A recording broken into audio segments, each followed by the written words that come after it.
మంత్రి గారు కఠినమైన చర్యలు తీసుకుంటాము అన్నారు. ఇది నేను చెప్తున్నది కాదు, మీ డిపార్ట్మెంట్ యొక్క రికార్డ్సే నేను మాట్లాడుతున్నా. మీ డిపార్ట్మెంట్ ఏం చర్యలు తీసుకోలేకపోవడం వల్లనే మొదటిసారి కాదు, అదే రాఘవ కన్స్ట్రక్షన్స్ రెండవసారి ఇన్స్పెక్షన్ చేసినప్పుడు కూడా ఇల్లీగల్ మైనింగ్ క్రషింగ్ చేస్తున్నారని రెండవసారి కూడా మీ డిపార్ట్మెంట్ షోకాజ్ నోటీస్ ఇచ్చింది.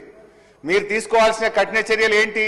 As per the mineral rules year 2000 ప్రకారంగా ఒక కంపెనీ మొదటిసారి రెండవసారి ఇల్లీగల్ క్రషింగ్ చేస్తున్నట్టు దొరికితే వాళ్ళను తక్షణమే క్రిమినల్ కేసులు పెట్టి ఏడాది పాటు జైల్లో పెట్టాలని మీ రూల్స్ చెప్తా ఉంది. రాఘవ కన్స్ట్రక్షన్స్ ఎవరిదో ఈ రాష్ట్రంలో తెలియదా? రాఘవ కన్స్ట్రక్షన్స్ ఎవరికి సంబంధించిందో ఈ రాష్ట్రంలో ప్రతి ఒక్కరికి తెలుసు కదా అధ్యక్ష.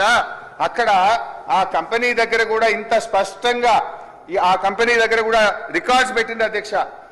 This is belongs to your Raghava constructions అని చెప్పి అక్కడ కాంగ్రెస్ పార్టీ జెండా రాఘవ కన్స్ట్రక్షన్ సంబంధించిందనేటువంటి కూడా రికార్డ్స్ ఉన్నాయి.